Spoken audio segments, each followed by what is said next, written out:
yo también.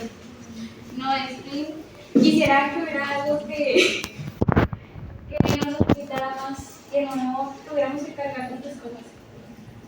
Como un cuaderno de latinoamericanos. Pues puedes utilizar el cuaderno digital. ¿Y eso no cómo se usa?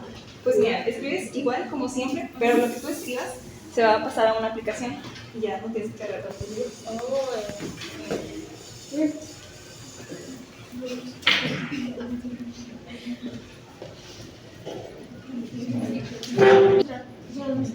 Bueno, yo lo encontré en Amazon, pero también lo puedes encontrar en tiendas de ¿Y sabes si hay diferentes colores? Sí, de todos los colores.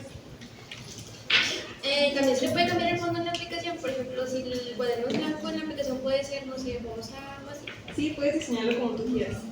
Es muy creativo. Pero tiene aplicación, ¿verdad? Sí, tiene aplicación.